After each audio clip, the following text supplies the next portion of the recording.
요한복음 1장은 우리 예수님이 누구이신가에 대한 서론에 해당한다면 요한복음 2장부터는 예수님은 누구이신가에 대한 본론에 해당합니다. 1장에서는 세례 요한과 제자들을 통해서 예수님이 누구이신지를 우리에게 소개해 주고 있고, 2장부터는 우리 예수님의 말씀과 사역을 통해서 이것들을 우리에게 알려주고 있습니다. 우리는 지난 주일에 예수님께서 갈릴리 가나에서 첫 번째 표적을 행하신 것을 함께 살펴보았습니다. 예수님은 가나에 있는 한 혼인집, 잔치집에서 포도주가 떨어지자 물을 포도주로 바꾸는 그 기적을 행하셨습니다. 물이 포도주로 바뀌는 이 기적을 통해서 우리는 이 기적을 행하신 그 의미가 무엇인가를 함께 살펴보았습니다. 이 질문은 18세기에 영국에 있는 한 대학의 시험 문제이기도 했습니다. 예수님이 물을 포도주로 바꾸신 기적의 영적인 의미는 무엇입니까? 한 학생이 이 질문에 대한 답을 찾기 위해서 계속 묵상을 하고 있었습니다. 마지막 시험지를 제출하기 전에 그가 이렇게 답을 적어서 제출했습니다. 물이 그 주인을 만나자 얼굴이 붉어졌다. 굉장히 시적으로 표현을 했죠. 물이 그 주인을 만나자 얼굴이 붉어졌다. 이것이 틀린 말은 아니지만 예수님이 이것을 말하고자 기적을 행한 것은 아니죠. 사도 요한은 이것보다 더 중요한 것이 있다고 우리에게 가르쳐주고 있습니다. 저는 지난주 이 말씀을 또 한 주 동안 묵상해 보았습니다. 왜 예수님은 돌 항아리에 있는 물을 가지고 포도주를 만드셨을까? 거기 잔치집에 있는 모든 물을 다 포도주로 만드시면 안 될까? 잔치집에 있는 모든 음식이 다 포도주로 바뀌면 안 될까? 돌 항아리조차도 포도주로 바꿀 수는 없었을까? 우리 예수님은 충분히 그렇게 하실 수 있는 분이죠. 그러나 예수님이 만약에 그렇게 했다면 거기에 있는 모든 사람들이 다 기절에 자빠졌을 겁니다. 더 이상 밥을 먹을 수 없었겠죠. 예수님은 그런 모든 것으로 포도주를 포도주를 만드실 수 있으셨죠. 다행히도 아무도 모르는 곳에 있는 돌 항아리에 있는 그 물만 가지고 포도주를 만드셔서 다행이었던 것 같습니다. 예수님은 물을 포도주로 만드신 그 기적을 행하신 게 아니고 더 이 말씀을 묵상해 보니 포도주가 떨어지지 않는 기적을 행하셨던 겁니다. 예수님은 이 잔치집의 가장 중요한 포도주가 떨어지지 않게 해주시는 분이십니다. 예수님은 잔치집에 꼭 있어야 될 기쁨을 다시 회복해 주시는 분이십니다. 예수님은 이 즐거운 잔치가 멈추거나 끝나지 않고 이 잔치가 계속 이어지도록 해주시는 분이셨던 겁니다. 이것은 우리 예수님만이 하실 수 있는 것이죠. 마찬가지입니다. 우리 예수님은 우리 인생에서 가장 중요한 포도주가 떨어지지 않게 해주시는 분이십니다. 우리 인생의 기쁨을 다시 회복해 주시는 분이십니다. 우리 예수님은 우리의 인생이 계속 잔치집 같은 그런 인생이 되도록 항상 기쁘고 행복하게 살게 해주시는 분이십니다. 사랑하는 성도님 여러분, 신랑 되신 우리 예수님과 함께 이 땅에서 포도주가 떨어지지 않은 기쁨의 인생을 사시고 또 저 천국에서도 영원히 떨어지지 않는 포도주를 마시며 영원한 기쁨과 안식을 누리면서 살아가는, 그래서 우리의 삶이 이 땅에서나 천국에서나 계속 혼인잔치집과 같은 그런 기쁨과 행복이 가득한 삶이 되시기를 주님의 이름으로 축원드립니다. 우리 예수님은 바로 이것을 위해서 이 세상에 오셨던 겁니다. 사도 요한은 바로 이것을 강조하고 있는 것이죠. 포도주가 떨어진 잔치집과 같은 참된 기쁨과 안식을 줄 수 없는 유대교의 시대, 종교의 시대, 형식의 시대는 이제 끝이 났다는 걸 말하고 있습니다. 그리고 이제 하나님의 나라가 새로운 시대가 시작되었다는 것을 말해주고 있습니다. 예수님은 가나라는 이 작은 동네에서 이 기적을 행하심으로 이 사실을 그 동네에서 알리셨습니다.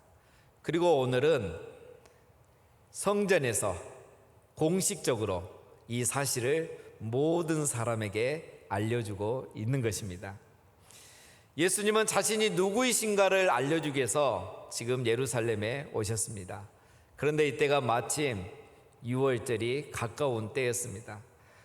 유대인들은 유월절이 되면 많은 사람들이 세계 곳곳에 있다가 이 절기를 지키기 위해서 예루살렘 성전에 모여듭니다. 우리가 마치 명절이 되면 전국에서 수십만 명이 고향으로 이동하듯이 유월절이 되면 전 세계에 흩어져 있는 유대인들이 이 성전에 절기를 지키기 위해서 모입니다. 평상시에는 이 성전 안에 약 10에서 15만 명의 인구가 있지만 이 절기가 되면 4, 50만 명, 많게는 100만 명까지 이렇게 모이는 큰 절기가 바로 유대인의 유월절입니다. 우리 예수님이 지금 유월절에 이 예루살렘에 가신 것도 이 유월절을 지키기 위해서 가신 겁니다. 오늘 우리가 읽은 내용은 요한복음 외에도 공관복음 세 권에 기록이 다 되어 있습니다. 그런데 이 공관복음의 저자들은 오늘 이 사건을 예수님의 생애 마지막 부분, 그래서 복음서의 저 뒷부분에 기록을 해놨습니다. 그런데 요한은 예수님의 생애 초기 요한복음 2장의 앞부분에 이것을 배치를 해놓은 거죠. 이것은 강조하는 것이 다르기 때문입니다. 공관복음의 저자들은 이 사건 때문에 예수님이 죽게 되었다는 것을 강조하는 거고, 하나님의 어린 양 예수님께서 이 사건으로 인해서 유월절에 죽으셨다는 걸 강조하는 거죠. 하지만 요한은 이 사건을 통해서 예수님이 누구이신가, 참 성전으로 이 땅에 오신 예수님, 우리를 성전되게 하기 위해서 이 땅에 오신 예수님을 강조하기 위해서 오늘 포도주 사건 이후에 바로 뒤에 이것을 배치해 놓은 겁니다. 예수님도 그런 의도로 유월절에 성전으로 내려오셨다는 것을 요한이 알고 있었던 거죠. 우리 예수님께서 예루살렘에 오셔서 성전 안으로 들어가셨습니다. 거기에는 소와 양과 비둘기를 파는 자들이 있었고 또 돈을 환전해 주는 사람들이 있었습니다. 그런데 이 성전은 지금 우리가 알고 생각하는 것처럼 그 성전, 실제 성전 안을 말하는 것은 아닙니다. 사진에 보시는 것처럼 이 당시의 성전은 여러 가지 뜰로 이렇게 구성이 되어 있었습니다. 성전의 좌우에는 이방인의 뜰이 있고요, 성전 앞쪽에는 유대인의 여자들까지 갈 수 있는 여인의 뜰이 있습니다. 그리고 여인의 뜰을 지나서 안으로 들어가면 성전 앞에 유대인의 남자들만 들어갈 수 있는 이스라엘의 뜰이 있었습니다. 우리 예수님이 가신 곳은 바로 이곳에 이방인의 뜰입니다. 현재 본문은 이 이방인의 뜰에서 있었던 일입니다. 이곳에는 시장이 있었습니다. 그 당시에 대제사장은 가야바였죠. 가야바는 자기의 장인인 대제사장 장인을 로마 총독을 매수해서 쫓아내고 그 자리를 대신 차지했던 사람입니다. 가야바는 이 자리를 이용해서 또 이 시장을 이용해서 많은 돈을 벌었습니다. 돈으로 권력을 샀고 또 더 많은 돈을 벌기 위해서 이 시장을 적극 활용했던 사람이 가야바입니다. 그래서 그 당시에 제사장들을 통해서 이 시장 안에서 구입한 동물만 가지고 제사를 드릴 수 있게 했습니다. 아무리 흠이 없더라도 좋은 동물이라도 이곳에서 구입하지 않으면 제사장들은 어떤 흠이라도 잡아서 그것을 받아주지 않았습니다. 그래서 사람들은 어쩔 수 없이 이곳에서 동물을 사서 제물로 드려야 했던 거죠. 바로 여기서부터 문제가 시작이 된 것입니다. 먼 곳에서 유월절을 지키기 위해서 오는 사람들에게는 이 제물과 이 시장이 나름 필요했습니다. 왜냐하면 너무 먼 곳에서 오다 보면 짐승을 가져올 수도 없고 또 가지고 온다고 한들 오다가 병이 들거나 아프면 또 흠이 있는 제물이 되어서 제물로 드릴 수가 없었던 거죠. 그래서 그들은 이곳에 와서 또 이렇게 제물을 사서 드릴 수 있는 그런 기회였습니다. 성전세도 마찬가지죠. 유대인들은 1년에 한 번씩 이렇게 성전세를 내는데 성전세를 낼 때는 꼭 환전을 해야 됐습니다. 왜냐하면 그 당시에는 이제 로마 주화를 주로 사용했는데 이 로마 주화에는 가이사의 형상이 새겨져 있기 때문에 이방인의 형상이 새겨진 이 주화를 거룩한 성전에 세금으로 예물로 드릴 수 없었던 거예요. 그들은 그래서 이것을 이스라엘의 은화로 환전을 해서 성전세를 내고 있었습니다. 그래서 이렇게 보면은 이런 장사와 환전은 실용적인 목적을 위해서 그 당시에 필요했던 겁니다. 하지만 시간이 지나면서 성전이 장사터가 되어가고 또 이득을 보기 위해서 혈안이 된 사람들이 모여들기 시작하면서 이 성전의 기능을 잃어가고 있었다는 겁니다. 장사하는 사람들은 더 좋은 자리를 차지하기 위해서 제사장들에게 뇌물을 주고 또 더 많은 이득을 남기기 위해서 흠있는 재물들을 팔았죠. 그리고 제사장들은 이곳에서 구입한 동물만 흠이 있더라도 그것을 제물로 받아줬습니다. 사람들은 시간이 가면서 이런 것들을 보면서 흠없는 재물을 찾기보다는 더 저렴한 재물을 찾았던 거죠. 성전 시장은 이렇게 삼박자가 맞아떨어지면서 하나님이 예배를 받으시는 장소가 아니라 만몬의 신이 예배받는 그러한 장소로 전락하게 된 것입니다. 하나님을 향한 경외심도 사라지고 하나님을 향한 경건의 기도도 사라지고 인간의 상행위만 가득하고 사람들의 이 흥얼거리는 소리와 동물들의 우는 소리가 가득한 곳이 되어버린 겁니다. 그래서 참된 예배는 사라지고 성전은 시장터가 되어버린 거죠. 목적을 잃어버리니 예배가 변질이 된 겁니다. 성전에서 가장 중요한 것은 예배입니다. 그리고 오늘 교회에서도 가장 중요한 것은 예배입니다. 따라서 여러분, 우리는 왜 우리가 교회에 오는지 늘 기억하고 또 우리는 그 이유와 목적을 잊지 말아야 됩니다. 예배보다 더 중요한 것은 없습니다.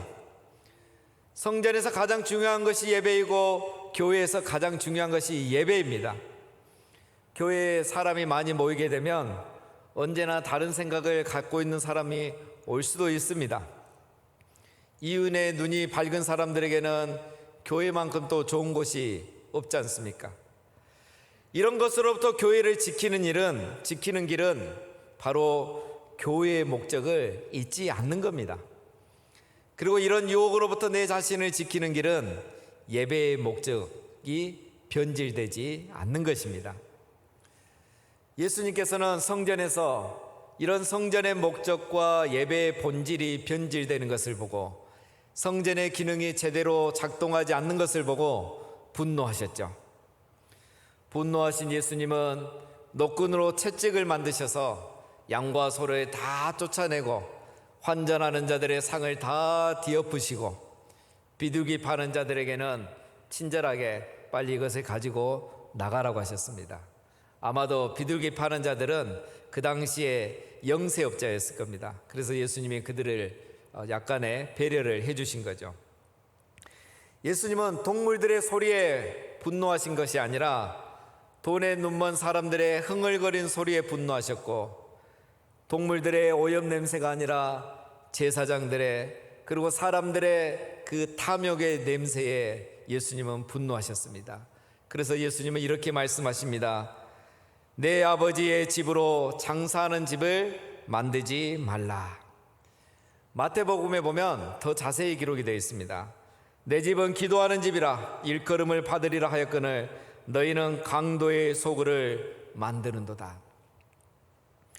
성전이 제사장들과 장사꾼들에게는 자기의 욕심을 채우는 소굴이 되었지만 예수님에게 이 성전은 기도하는 집이라는 것입니다. 그래서 예수님은 내 집은 기도하는 집이다라고 이렇게 말씀하시죠. 이곳은 장사하는 곳도 아니고 강도의 소굴이 되어서도 안 되고 내 이 집은 기도하는 집이라고 말씀하십니다. 하나님의 집이죠. 예수님은 이 성전을 놓고 내 집이라고 먼저 말씀하십니다. 내 집, 하나님의 집이라는 거죠. 그래서 이 집은 하나님의 계획과 목적과 의도가 있다는 거예요. 이 집의 원래의 목적과 계획과 의도는 기도하는 집이었고 예배하는 집이었다는 겁니다. 그런데 시간이 흐르면서 기도하는 집이 장사하는 집이 되고 예배하는 집이 강도의 소굴로 변해버린 겁니다. 하나님의 계획과 뜻이 인간의 목적과 욕망으로 인하여 변질되어 버렸던 것입니다. 성전은 기도하기 위해서, 예배하기 위해서 구별된 곳입니다. 하나님과 인간이 만나기 위해서 구별해 놨던 것이 성전입니다. 그래서 성전은 기도하는 소리가 들려야 되고 예배하는 모습이 보여야 하는 것입니다. 그런데 지금 하나님은 없고 사람들만 가득하여졌고 찬양하는 소리는 없고 흥정하는 소리만 가득해졌고 기도하는 소리는 사라졌고 자기의 욕망을 향한 이 아우성만 가득한 성전이 되어버린 것입니다. 사랑하는 성도님 여러분, 교회는 기도하는 소리가 들려야 하는 것입니다. 교회는 돈 이야기가 아니라 거룩한 이야기가 오고 가야 하는 곳입니다. 기도하는 집에서는 기도하는 소리가 들리는 그런 교회가 되어야 하는 것입니다. 기도하는 아버지 집에서 기도하는 소리가 들리고 거룩한 이야기가 오가고 간증과 찬양이 넘치는 그런 우리 교회가 되어야 하겠습니다. 성전에서 이런 모습이 사라지자 우리 예수님께서 분노하시고 장사꾼들을 다 내쫓으셨죠. 이것은 굉장히 위험한 행동입니다. 유대인에게 성전은 곧 하나님이죠. 그들이 가장 신성시하는 곳에서 우리 예수님은 이런 죽음을 각오하시고 이런 위험한 행동을 하신 겁니다. 그런데 사실 사람들이 보기에 그게 위험하고 죽음을 각오하는 행동이었지만 우리 예수님은 이렇게 하신 이유가 있었죠. 내가 누구인가를 보여주기 위해서, 예수님이 누구이신지, 예수님이 왜 이 땅에 오셨는지를 보여주기 위해서 행동을 하셨던 겁니다. 하지만 성전 관계자들은 이것을 이해할 수 없었죠. 18절에 이에 유대인들이 대답하여 예수께 말하기를 내가 이런 일을 행하니 무슨 표적을 우리에게 보이겠느냐. 이 말은 한마디로 내가 누군데 당신이 누구길래 우리의 밥그릇을 건드냐, 이런 말입니다. 당신이 정말 선지자고 하나님이면 표적을 한번 보여주라. 괜히 남의 밥그릇 건드지 말라는 그런 말입니다. 우리 예수님께서 그들이 알아들을 수 없는 말을 한 번 더 하십니다. 19절에 예수께서 대답하여 이르시되 너희가 이 성전을 헐라 내가 사흘 동안에 일으키리라. 이 말을 그들은 이해할 수 없었죠. 제자들도 이해 못했으니까요. 그래서 그들이 이렇게 말하죠. 아니 도대체 이 성전은 46년 동안 지은 성전인데 당신이 아무리 목수라고 해도 어떻게 이 성전을 3일 만에 다시 지을 수 있단 말이냐 라고 반문을 하죠. 이들의 말은 일리가 있습니다. 이 성전은 헤롯 성전입니다. 그 당시 있던 성전은 사진에 보시는 것처럼 굉장히 화려하죠. 헤롯이 주전 14년에 유대인들의 환심을 사기 위해서 이렇게 화려한 성전을 웅장하게 지어줬습니다. 예수님 시대니까 벌써 46년이 된 거죠. 그리고 이후로도 30년이 더 지나서 주 63년에 완성이 됩니다. 어마어마한 크기의 화려한 성전이었다는 거죠. 그래서 이 헤롯 성전은 보시는 것처럼 솔로몬의 성전이나 스룹바벨의 성전보다 훨씬 더 웅장하고 화려합니다. 돌 하나의 크기가 가로 11m, 세로 3m 정도니까 굉장히 큰 거죠. 성전은 이렇게 황금으로 장식된, 그리고 백색의 대리석으로 만든, 그래서 저 멀리서 예루살렘을 바라보면 예루살렘 성 위에 하얀 눈이 내린 산으로 보일 정도로 아름다운 것이 이 헤롯 성전, 웅장한 성전이었던 겁니다. 이런 성전을 향해서 예수님이 이렇게 말씀하시니 그 사람들이 충분히 오해할 만했던 겁니다. 그러나 우리 예수님은 사실은 이 성전을 향해서 말하는 것도 있지만 자기 육체를 가리켜서 하신 말씀이죠. 제자들도 나중에야 이 사실을 깨닫고 예수님을 믿게 됩니다. 예수님께서 내가 일으키리라 이렇게 말씀하신 것은 자기 육체를 가리켜 하신 말씀이라고 했습니다. 내가 일으키리라 이 말은 오늘 본문에 크게 세 가지 의미를 우리에게 주고 있습니다. 첫 번째는 이제는 성전 시대가 끝났다는 겁니다. 이 성전을 헐라는 것은 예수님의 죽음을 말하기도 하지만 포도주가 떨어진 잔치집 같은 이 성전 시대는 이제 끝이 났다는 거예요. 정말 예수님이 말씀하시고 성전이 완공된 후 7년 후에 주 70년에 로마의 티투스 장군이 예루살렘을 정복하고 이 성전을 파괴했었죠. 예수님 말씀대로 이 성전이 무너진 겁니다. 목적이 상실되니 존재의 이유가 사라졌고 이 성전 역시 역사 속에서 사라지게 된 것입니다. 그러나 우리는 걱정할 필요가 없죠. 이 말씀이 의미하는 두 번째 의미는 이제는 예수님이 죽으시고 부활하심으로 예수님이 참 성전이 되신다는 의미이기 때문입니다. 이 성전을 헐라라는 것은 예수님의 죽음을 말하고 사흘 동안에 다시 내가 일으키리라는 것은 예수님의 부활을 의미합니다. 예수님이 죽으시고 부활하심으로 말미암아 그들의 눈앞에 있는 성전의 기능은 끝이 나고 그 성전의 시대는 이제 끝났다는 겁니다. 그리고 이제는 예수님이 참 성전인 시대, 새로운 시대가 다시 시작되었다는 겁니다. 여러분, 성전의 목적이 무엇입니까? 성전의 목적은 하나님과 인간을 연결하는 거죠. 이것을 봤던 사람이 바로 야곱이죠. 예수님이 요한복음 1장에서 나다나엘에게 이걸 말씀하셨죠. 야곱이 하늘과 땅이 이어지는 사닥다리를 보았습니다. 야곱이 봤던 하늘과 땅을 연결하는 그 사닥다리가 이제 예수님이라는 것을 알게 된 거죠.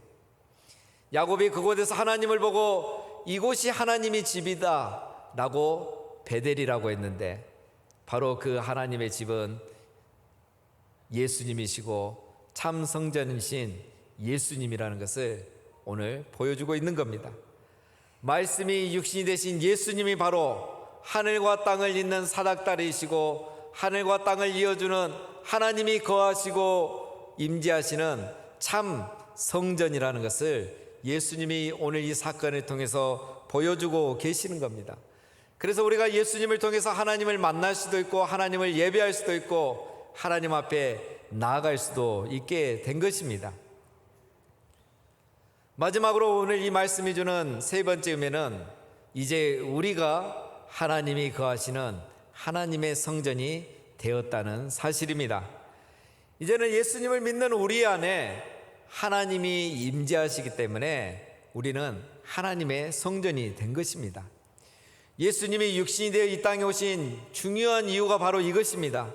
예수님이 우리의 성전이 되실 뿐만 아니라 예수님이 우리 안에 거하심으로 우리가 하나님의 성전이 되었다는 사실입니다.